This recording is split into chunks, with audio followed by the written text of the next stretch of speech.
BJP বা শুভেন্দু অধিকারী নয়, diamond হারবারবাসী অভিষেক বন্দ্যোপাধ্যায়ের গ্যারান্টির উপরেই কিন্তু ভরসা রাখলো।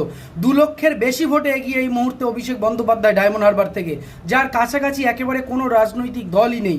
2 লক্ষের বেশি ভোটে এগিয়ে বারবার তৃণমূল কংগ্রেসের পক্ষ থেকে এবং অভিষেক বন্দ্যোপাধ্যায়ের পক্ষ থেকে রাজ্যের প্রতি যে কেন্দ্রের বঞ্চনার কথা তুলে ধরা হয়েছিল, সেই বঞ্চনার যে কথা রাজ্যের মানুষের কাছে তুলে ধরা হয়েছিল, অর্থাৎ ডায়মন্ড হারবারবাসী হয়তো সেটাই বুঝেছেন।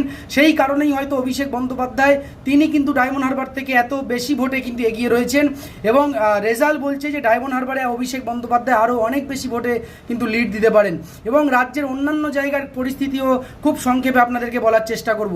বহরমপুরে 9,000 ভোটে এগিয়ে এই মুহূর্তে ইউসুফ পাঠান, বহরমপুর থেকে 9,000 ভোটে এগিয়ে ইউসুফ পাঠান। সৌমিত্র খা এগিয়ে রয়েছেন বিষ্ণুপুর থেকে। বনগা থেকে 24,000 ভোটে এগিয়ে শান্তনু ঠাকুর এবং আরও কয়েকটি কেন্দ্রের কথা, যাদবপুর থেকে 1,10,000 ভোটে এগিয়ে